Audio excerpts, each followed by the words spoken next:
Welcome back, folks. It is Crazy Welder, and in today's video we're going to be taking a look at some upcoming and sometimes existing or just weird prototype VR controllers that are out there on the market today. And you might be wondering at this point, I've got my Valve Index and I've got my Oculus Touch controllers and I've got all these other kinds of VR controllers. Am I finally done buying these things? And unfortunately, the news for you is that we've got so many controllers that are coming out now and so many prototypes that are out there that exist that I think that the time to buy new controllers is only coming up, and the existing ones are only going to continue getting better. Now, again, the Valve Index controllers, as we all know, or they were previously known as the Knuckles controllers, are pretty much kind of the epitome or the golden standard today.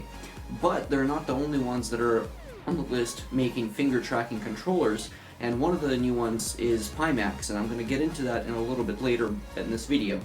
But there's also a different type of controller that does not necessarily use a kind of outside-in tracking technology, or specifically not one that uses lasers and basically bouncing them off of the controller itself. Instead, there are systems just like the Razer Hydra system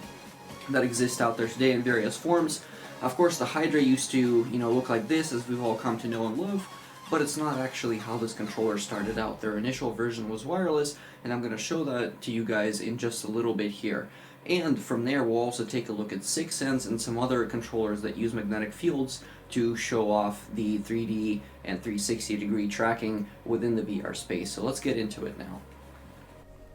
Okay guys, so Pimax, of course, as we all know, have released their sword controllers. Now, they have released them in a kind of alpha or beta fashion to some of the early backers, as well as to their internal testing teams, but as everybody knows, at this point they're still not quite publicly available. What you do need to know about them is that at least at the time of their announcement, they were planning on making two versions. So there's going to be a kind of cheaper version that doesn't necessarily have cap sense, but still has sort of similar triggers and push buttons to the Oculus Touch controllers, and then they're planning on releasing a version that will ultimately have cap sense and will also be able to have potentially a thumbstick. None of these designs are finalized just yet, but what you do need to know is that just like the Index controllers, these are going to be available to anybody, and they're going to be about $279, just as the Index controllers are themselves, and of course using the base stations 2.0 or 1.0 if you prefer. Now personally, I think aesthetically the Pimax controllers look a lot better than the Index controllers, but we'll have to see how they do in terms of performance, in terms of battery life, and just in terms of the overall ergonomics, and whether or not there will be as much support for them in terms of any sort of gun stocks or any sort of things like that moving forward as the company progresses. Now, I believe that these controllers, given that Pimax is not really a startup anymore, should be a fairly solid product, unlike some of their original headsets that have launched, so look out for those on the radar pretty soon. And so, in a bit of a history lesson for you guys now that we're moving on to the magnetic controllers, is that at one point Razer had actually planned on releasing the Hydra as their 6sense controller, and ultimately the 6sense company wanted to have this whole thing wireless. They had a wireless base that attached and was a lot bigger than the current Razer base station, and of course, the controllers seemed like they were a little bit more ergonomic, a little bit bigger in some respects, but also a little bit more pliable and a little bit more easy to hold in some ways. Although the joysticks on them look like they're more of a PSP joystick. They were shown off playing Left 4 Dead for the most part, I believe, when the demos were still kind of live, and when you're still able to pre-order these. A couple of the devs got their hands on them before the final Razer hardware spec was revealed, and as it stands, they're really cool controllers, and it seemed like they work extremely well. It kind of does make me wonder why Razer didn't end up going with the wireless solution as it stands. I am a little bit surprised that they didn't go that route, because obviously, as we all know, the Razer controllers from the Hydra as they came out, they didn't exactly track one-to-one. They have some latency issues, and because they're not wireless, you can't exactly turn around, and also as soon as you turn away from the base stations, you end up having quite a bit of tracking issues and some tracking latency that gets introduced as well. Now, based on the demos that I've seen of this device, unfortunately I don't have any videos that I can show you guys without kind of hitting a bunch of copyrights, but essentially it looked like there was a tad bit of latency, probably comparable to what you would find with something like the PlayStation VR. That was one of the things that I noticed primarily when they were playing Left 4 Dead. but for the most part it looked like the controllers worked really well, and I think that had they released this particular format, they would have done really well, and they probably would have been the de facto VR controller probably for a long time past the initial release point at the time. Alright, so of course now we're leading into the STEM VR system, which of course started from the Razer Hydras and the 6th Sense prototypes that they had, and were promised via a really fancy Kickstarter that we're going to get these amazing controllers that have, you know, essentially full 6 degree of freedom tracking. You'll be able to use various tracker pucks on your various VR hardware, and so on and so forth. Fast forward a couple of years, and what we ended up getting, honestly, is more of a developer kit and more of a science research tool than the actual VR controllers that were promised as the layman's new controller for all things VR. And of course this pissed a lot of people off because this product went through quite a long life cycle. It was gestating for a really long time. They went through various controller designs, looking at different battery types, different schematics for the controller itself, as well as figuring out whether or not they wanted to have the modular pucks to essentially be as a part of a controller and then be removable, or if they wanted to go a different route and kind of take a look at potentially integrating the tracker directly into the controller, which is more or less exactly what they ended up doing later on in the final stages, where the controller became the tracker as well, or it included the tracker on board this time around. But the only thing that we all got is to really experience it from only the tech journalist perspective and from seeing it from, you know, the 6th Sense people themselves on their YouTube channel. But beyond that, we haven't really heard too much about this system since the days of its initial Kickstarter being closed down, and of course now it's in its potentially second generation as things have kind of progressed since those original days of its initial release. And it's interesting to me that this controller didn't end up coming to market as a kind of consumer release, because they ended up really making the trackers significantly smaller than in Gen 1, for example. And so you're looking at some of these and they demoed them with, for example, Android devices, and the tracker being quite compact. So it does make me wonder, you know, what ended up happening to that system, if that's still available to developers, whether or not that's something that you can actually go out and buy, even if you're not necessarily a dev. But besides that point, you know, it's really cool to just see that the system does exist. It is still out there. It's not something that just disappeared completely, and it definitely tracks really well, at least based off of all the videos that we have seen of it so far. Alright, and so now we get into yet another controller which uses basically magnets for tracking, or rather I should say magnetic fields. And this particular controller is the Finch VR.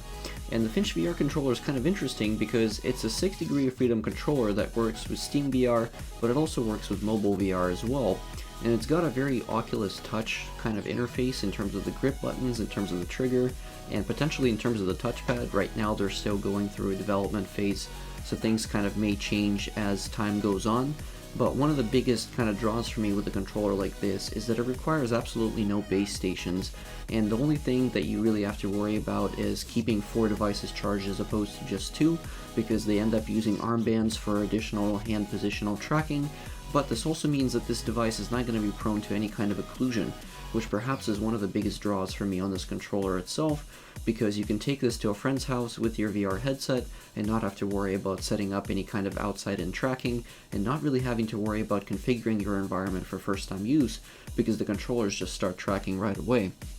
And again, you can see their specs here are pretty impressive, considering this is entirely a Bluetooth type of controller, which doesn't require any additional kind of wires to be run anywhere for the additional positional tracking. Now, I think that their form factor is really cool. It's a very lightweight design from the looks of it. It looks like it might just be a little bit beefier than, for example, the Samsung Gear VR controllers, with a little bit of an extension on the handle itself. And then, of course, you've got the armbands that go into your forearms to provide an additional level of tracking and to be able to orient your hands correctly. And I think this kind of positional tracking can actually lead to having better inverse kinematics in games moving forward, and I'm really curious to see how the developers kind of take this on. They do sell their dev kits right now for, I believe, $250, so really considering the price point, it's not too bad. I mean, obviously at this point you can get the full and fully functional index controllers for $279, which is only a little bit more expensive, but at the same time, If you're really into developing for mobile VR, and for example, if you happen to have one of the Vive headsets, this could be a really good way to improve that tracking without having to go in and buy a whole nother system for tracking your controllers or having to swap headsets as well. And since this particular system is headset agnostic, that means that you can pretty much use it with any headset that's out there on the market, be it your original Pimax 4K, PSVR if you happen to be using it on PC, if you still are rocking any of the Oculus DK2, DK1s, or potentially the OSVR developer kits as well. This will allow you to achieve additional hand tracking that way. And one of the coolest things about their system is that they're actually able to integrate with some additional finger tracking as well, and all of this is still done via Bluetooth, and they have a really cool system for this. Don't really have too many details on this particular setup that they have, but from what I've seen, it seems like it uses their similar system to what you're seeing on the actual controllers, except in this case they're tracking the individual digits for the most part, and then I'm guessing the other fingers that aren't particularly tracked at this point, maybe something that they add on in the future, or perhaps they're going to be basically interpolating that position based on some kind of additional visual tracking data that they receive. It's not 100% clear how the system works just yet, but it does seem like they're moving towards a space where you'd be able to have some additional functionality without necessarily having to add additional devices into the mix. Now you might have thought that at this point we're done talking about the magnetically tracked controllers, but alas, that is not the case, as there seem to be more and more of them popping out every day. Now this one appeared sometime around 2016 from Samsung as an alternative to their kind of Gear VR control system. So this is, I believe, just before they had released the 3 Degree of Freedom controller. It might be a little bit after, I'm not entirely sure on that kind of time scale there. But what I do know is that this controller was allowing to track your digits or your fingers entirely. It was completely wireless. Basically you had 2 controllers, one for each hand. It didn't necessarily have any kind of buttons on it, so it only really allowed for hand gestures as it stands in its design form, at least as it was unveiled to the public at that particular time. But the really cool thing here is that you notice the way that this thing grips around your arm. Basically, it just floats there, kind of like the way that the Index does, or the Knuckles controllers, except a much smaller form factor, obviously a lot more compact, and I would even say, to a certain degree, a lot more comfortable than pretty much any other controllers for VR that we have seen moving forward, and also in the past as well. Now, from what I've seen in the videos about this device, the tracking on it was never really one-to-one, and it seemed to suffer from some pretty serious latency issues, and it needed a tracker to be on top of the device to be able to achieve full positional tracking. But the really cool part about the tracking volume is that the sensor up on top allowed to track the controllers behind you and at your sides, or even if they were occluding each other, because it used the kind of tracking volume that I'm guessing emanated a magnetic field all around the user, and at that point you were able to track the devices pretty much wherever they ended up being. So really cool design. And then for finger tracking, apparently each one of the controllers has an embedded IR sensor, or multiple IR sensors I should say, for tracking each of the individual fingers. You can kind of think of devices like the Leap Motion, where they sort of blast out an IR field. I'm assuming that this is sort of similar. They have probably some kind of IR dot matrix that gets blasted out that then picks up your fingers in 3D space, allowing them to essentially track the fingers within the volume individually. Really cool system. Didn't seem to be using any kind of capacitive touch, at least based on all the information that I've seen, and it looked relatively compact. I mean, it seemed like even the head tracker that was responsible for finding where the controllers are is fairly small, charged over USB, while the devices are charged over micro USB, and they're Bluetooth compatible, which means that you could run it off of your PC, off of your Samsung device or other phone potentially. So really an all-in-one system that was designed to work as a kind of inside-out tracking system, again, as opposed to outside-in, and it probably looks like you'd be able to swap this between different devices on the go as well, and potentially had they developed kind of an SDK for this thing, or released some developer kits out into the wild, we could have seen a lot more of this being in use on additional mobile VR headsets today. But of course now we have the Quest, so at this point this thing is pretty much obsolete unless Samsung for whatever reason decides that they're going to release this in their next standalone headset.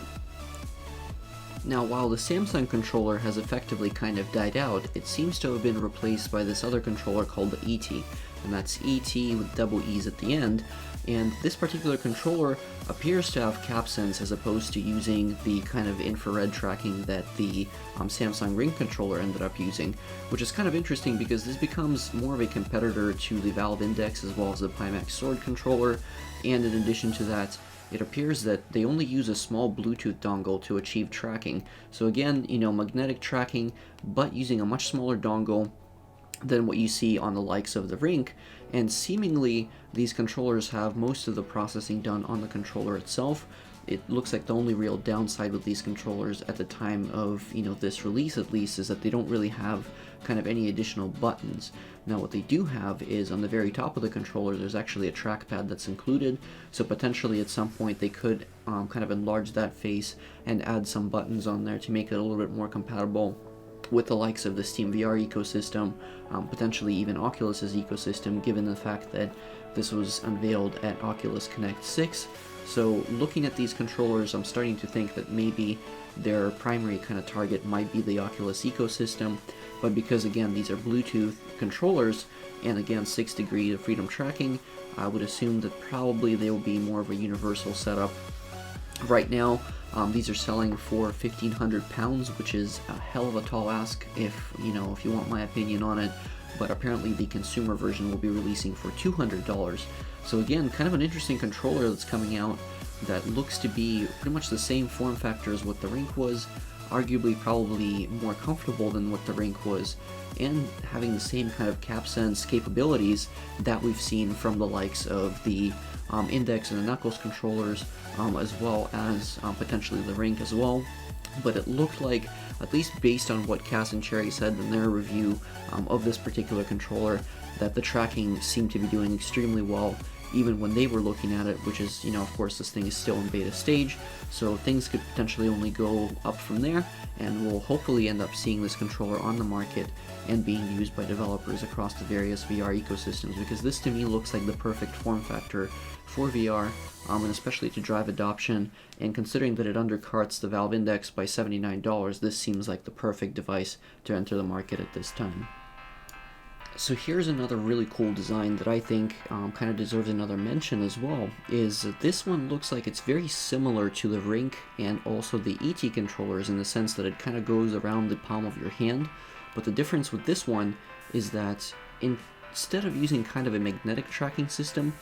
these guys use a camera-based system that basically feeds off of the IR trackers that are placed around the room on your floor. It's kind of an interesting setup because they make everything extremely lightweight, but at the same time you do have to have the drawback of setting up your whole space to include these kind of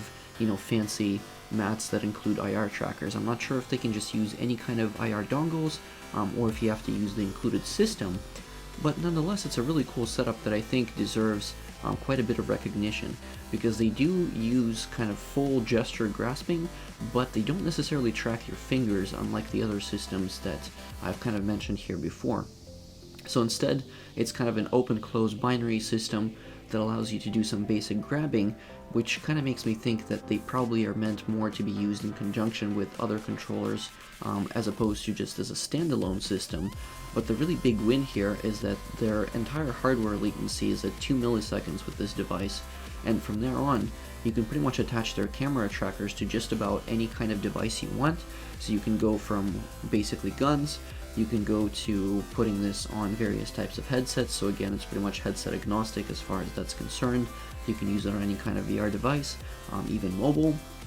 and it's just a simple USB system where you plug everything in and then all the devices communicate via basically a radio frequency mesh that then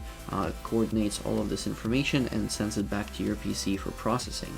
But the whole setup is incredibly small, it's incredibly compact. You're able to mount these on pretty much any kind of devices that you want, in pretty much almost any position that you want, and be able to add multiple trackers. And again, because everybody's system is using their own camera, and in particular multiple cameras to pick up on the various markers around the floor, you're able to have multiple users in the environment without any risk of occlusion because multiple trackers are running at the same time, and it is essentially an inside-out tracking system, even though it is kind of receiving information from the sort of almost constellation-like infrared points that are then marked on the ground where the cameras are looking to pick up said information. So the only place where I can kind of see this loose tracking is if, for example, you end up lifting your hands in such a way that the cameras are no longer seeing the trackers on the ground, but I'm assuming that at that point the internal gyros, etc., end up taking over to kind of improve on the tracking should it get lost for one reason or another. And here we're getting back into sort of some more of the magnetically tracked controllers, and this one in particular is made by a company called Atraxa. I believe they're part of NDI. Now, I've only come across these sort of briefly in some of the kind of interviews from tech reviewers, and it seems that there's not too much talk about this particular controller. It kind of reminds me a lot of the Wiimote in terms of its overall design, and also seems kind of similar to the original sort of Razer 6sense controllers that have come out that we talked about earlier in this video. They do have some basic buttons on here, but their biggest draw is that they use this magnetic system for 6-degree freedom tracking, and in a really small form factor, again just charging over micro USB-C, and these controllers seem to be positioned pretty well to work with AR, and they seem to have, you know, overall just pretty small latency. Again, right now I don't want to quote any numbers for you guys since this is still something that's in development currently, but I do like the overall form factor. I like the way that these controllers look, and I think that potentially, you know, if they improve a little bit on the ergonomics and potentially add some additional finger tracking, this could be a good system, or they could release them as is, as a sort of really cheap entry-level kind of device into 6-degree of freedom tracking, and potentially this would be a good boon for mobile. Again, you know, that way people are not just having to buy into the Oculus ecosystem, but they can start using some additional controllers